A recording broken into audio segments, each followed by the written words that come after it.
¿Qué tal? Bienvenidos a otro video de reumatología. Ahora voy a abarcar un poco de artritis reumatoidea y al final voy a mencionar un poco de osteoartritis. Entonces, para iniciar,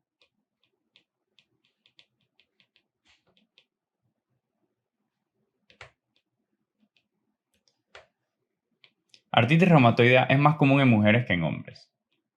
La relación es más o menos de 3:1. La edad de inicio puede ser entre 35 a 50 años más o menos. La etiología. Sobre la parte de la etiología, hay partes que no son exactamente muy conocidas. Por ejemplo, ¿qué es lo que es el trigger o qué es lo que desencadena la artritis reumatoidea?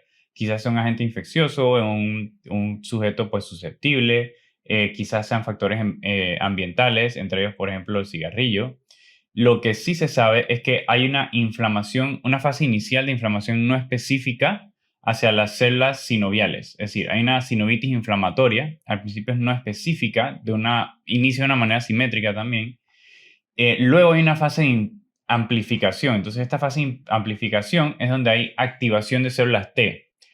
Y luego de esta fase de amplificación hay una fase de inflamación crónica y de daño a los tejidos. Incluso esta fase de inflamación crónica y daño a los tejidos puede ser tan grave o tan severa que la enfermedad destruye cartílago, causa erosiones óseas y puede hasta deformar las articulaciones. Es conocido la participación de las células T porque en pacientes que tenían, por ejemplo, artritis reumatoidea y luego desarrollan VIH y tienen disminución de las células T, lo clínico de la artritis reumatoidea va decayendo, es decir, tienen menos manifestaciones clínicas de este tipo de enfermedad. E incluso esto también explica por qué en los pacientes que ya tienen HIV es mucho menos común la artritis reumatoidea, porque la parte donde las células T se involucran es pues, parte de la fisiopatología de esta enfermedad. En cuanto a la presentación clínica, hay 6 criterios según los cuales yo evalúo esta enfermedad y que deberían tener más de 4. Van a ver que hay 3 criterios que se parecen muchísimo, pero es porque son bastante importantes. Voy a anotarlos y luego los menciono.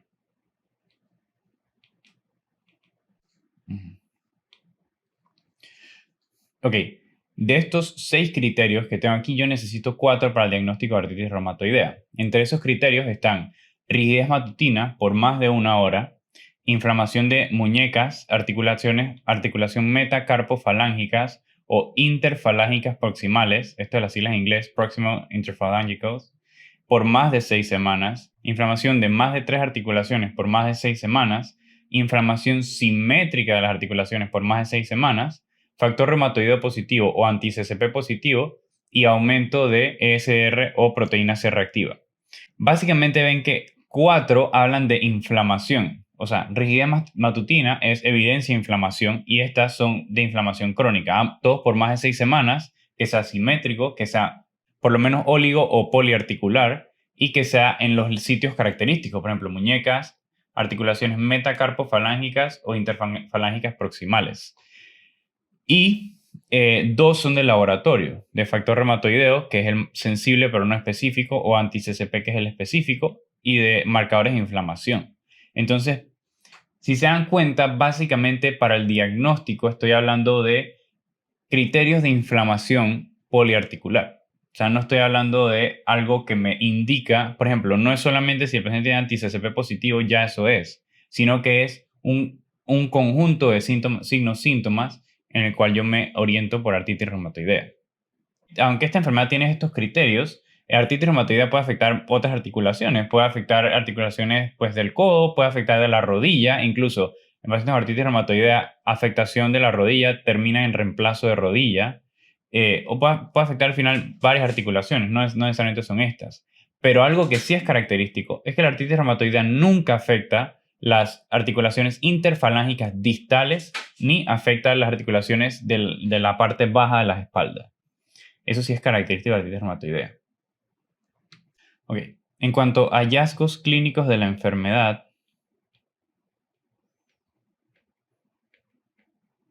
artritis reumatoidea no es solo una enfermedad pues en las articulaciones, sino que es sistémica. Entonces, tiene varios síntomas constitucionales. El paciente puede tener fatiga, anorexia, pérdida de peso, debilidad generalizada. El paciente puede tener pues, daño a ligamentos y tendones. Incluso cuando ya la inflamación es muy crónica y muy avanzada, los pacientes tienen característicamente desviación radial de la articulación de la muñeca y desviación de los dígitos ulnar. Entonces va hacia radial aquí la muñeca y los dígitos como hacia ulnar. Tienen deformación de boutonniere o deformidad en los dedos están en forma de cuello de cisne, deformidad en cuello de cisne. Los pacientes pueden tener nódulos reumatoideos. Estos nódulos usualmente son en áreas de mucha presión. Por ejemplo, en el olecrano pueden tener nódulos. Puede tener en la parte occipital o en el tendón de Aquiles. Está asociado a varios síndromes sistémicos, por ejemplo, síndrome de Felty. Síndrome de Felty es artritis reumatoidea más esplenomegalia más neutropenia. Está asociado a síndrome de Kaplan, que ya lo habíamos hablado, que es una neumoconiosis más artritis reumatoidea. Los pacientes van a tener anemia. Esta anemia es una anemia de enfermedad crónica que usualmente es normocrómica, normocítica y más adelante la enfermedad se puede volver microcítica. Y también puede elevar los niveles de crioglobulinas, aunque pues no es algo muy importante de artritis reumatoidea. Como ya hemos hablado, no hay algo específicamente en el laboratorio que me va a identificar esto, pero tenemos que el factor reumatoideo es 80% sensible.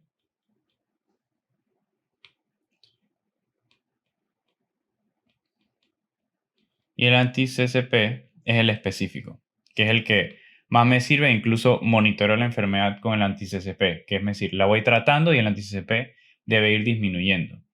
Antes de llegar al tratamiento, que lo abordaría en la siguiente parte, se ha demostrado bastante que artritis reumatoidea tiene bastantes flares o está bastante identificado con TNF-alfa y L1 y L6, que son pues las moléculas de inflamación básicamente. Entonces, para el manejo de esta enfermedad yo uso bastante medicamentos contra IL-1, contra IL-6 y contra TNF-alfa. Entonces, en cuanto al tratamiento, hay uno que no modifica la enfermedad, modifica los síntomas, el paciente se siente mejor, tiene menos dolor, porque usualmente van a tener bastante dolor, pero no modifica la progresión de la enfermedad. Y hay otros que sí los modifican. Entre los que no lo modifican están los AINES. Entre los AINES pueden usar los que no son selectivos o tanto como los que son selectivos de COX-2, y los que son selectivos de COX-2 quizás les puedan tener una dosis más altas que les controlen el dolor a los pacientes porque tendrían menos efectos adversos gastrointestinales, úlceras, etc. Otro medicamento que no es modificador de la enfermedad serían los corticoides. Entre los corticoides, básicamente el paciente se va a sentir mejor, va a tener menos síntomas, pero no modifican la enfermedad, pero yo los puedo usar en cursos cortos en lo que el metotrexate empieza a actuar. Lo que pasa es que el metotrexate yo se lo puedo dar al paciente, pero va a demorar un par de semanas hasta que ya empiece a modificar la progresión de la enfermedad. Entonces, en ese intervalo de tiempo yo puedo usar corticoides, le puedo dar al paciente corticoides. Entonces, estos son los que no modifican. En cuanto a los que sí modifican la enfermedad, le llamamos en los que sí modifican la enfermedad les llamamos los DMARDs, los Disease Modifying Agents, o sea, que sí modifican la enfermedad. Y el primero, y el que más voy a usar, es metotrexate.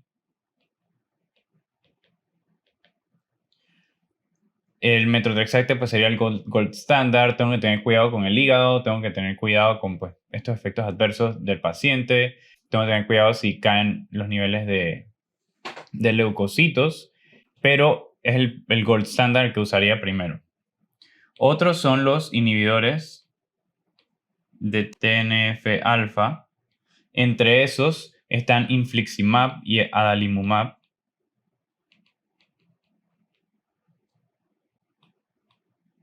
Y etanercept también. Todos son bastante efectivos y bueno, cada vez hay nuevos medicamentos biológicos también.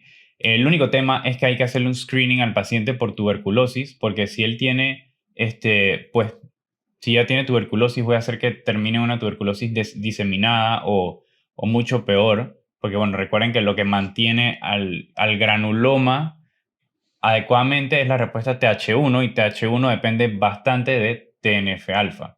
Entonces necesita hacerle un screening para tuberculosis, por ejemplo un PPD. Otros medicamentos que pueden usar, hidroxicloroquina,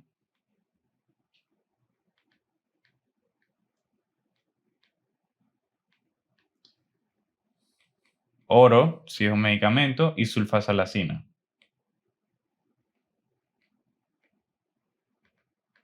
Con hidroxicloroquina lo que tengo que tener cuidado es con retinopatía, entonces el paciente tiene que tener exámenes oftalmológicos recurrentes. Para ir terminando con artritis reumatoidea, ella puede tener ciertas complicaciones dependiendo de la severidad de la enfermedad. Puede tener subluxación,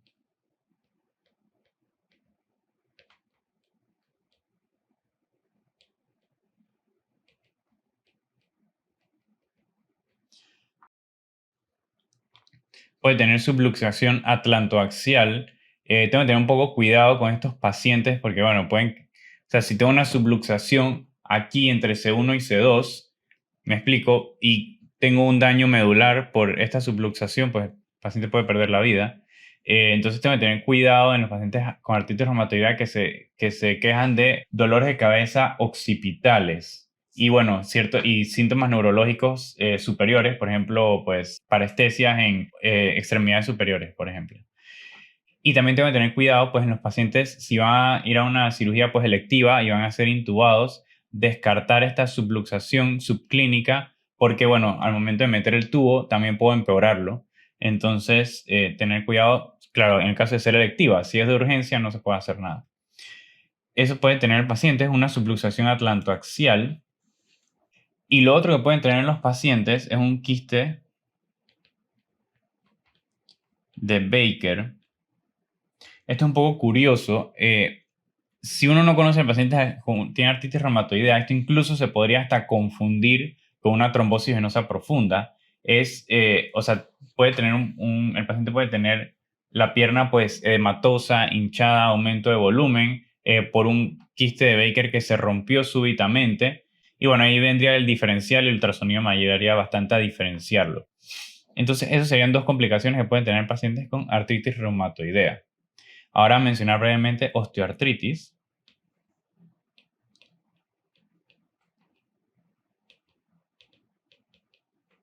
Lo primero es que es lo más común, es mucho más común que los pacientes tengan osteoartritis a que tengan algún tipo de artritis pues, más inflamatorias.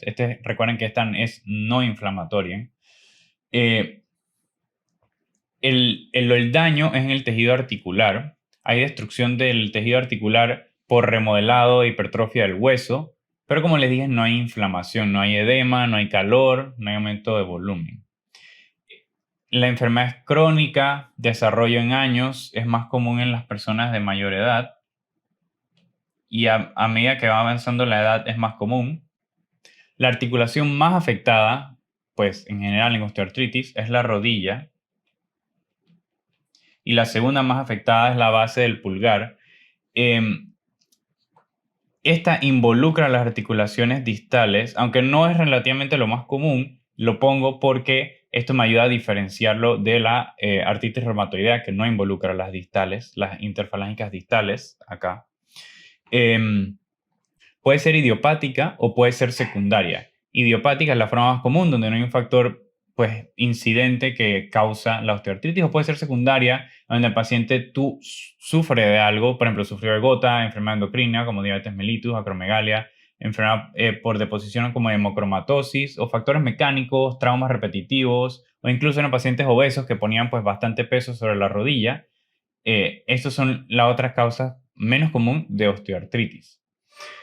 Entonces, en cuanto a la presentación clínica, bueno, los pacientes sufren de bastante pues, dolor. Es lo primero que viene, tienen dolor. Y bueno, hay crecimiento óseo en el espacio articular, entonces hay disminución del espacio articular. En cuanto a la parte clínica, Sí puede haber rigidez matutina, pero si hay rigidez es menor a 30 minutos, o sea, no demora una hora. Como les dije, pues puede involucrar las interfalángicas proximales, distales, puede involucrar la rodilla, puede involucrar la cadera también. El ejercicio los hace sentir mejor a los pacientes. Se puede notar crépitos cuando mueven la articulación. Es bastante lenta la progresión, pero también es irreversible y pues es algo oligo-monoarticular. O sea, puede ser solo la rodilla donde es mono o puede ser la rodilla y la cadera derecha donde pues, el paciente ponía bastante estrés sobre estas dos articulaciones y ya se vuelve algo más óligo. Los test de laboratorio, todo está normal. La artrocentesis, ya les dije, sería entre 200 y 2000, pero no tantas células. Los hallazgos en radiografía incluyen básicamente osteofitos, disminución del espacio articular, y bueno, los pacientes pueden tener nódulos de Bouchard o nódulos de Heberden, dependiendo si son las interfalángicas proximales o distales. No es importante saberse el nombre. Para el diagnóstico es descartar otros tipos de artritis, donde pues SR, proteína C reactiva, anti-CCP, factor reumatoideo, todos van a salir negativos. ANA, los otros van a salir negativos también. Y en cuanto al tratamiento, pues no hay algo específico que necesito, nada que me va a frenar la progresión de la enfermedad, pero sería pues sintomático. ¿Cómo sintomático? Pues el paciente tiene dolor, vamos a darle acetaminofén. El acetaminofén no es suficiente, voy a darle AINES. Los AINES no son suficientes, tengo que darle tramadol o algún opioide. Puedo usar cremas, por ejemplo, cremas de capsaicina. Trato de disminuir el peso sobre las extremidades. Si el paciente pues le duele la cadera o le duele la rodilla y es obeso, tratar de bajar de peso. Hacer terapia física y programas de ejercicio controlados, pues que no sea definitivamente no ejercicio intenso, sino leve a moderado. Mejorar la fuerza de ciertos músculos. Si la rodilla sigue con dolor después de todos estos manejos, entonces uno hace inyecciones intraarticulares de varios medicamentos.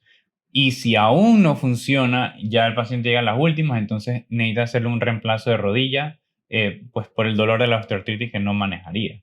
O reemplazo de cadera, pues por ejemplo, eso son en las articulaciones donde él deposita peso.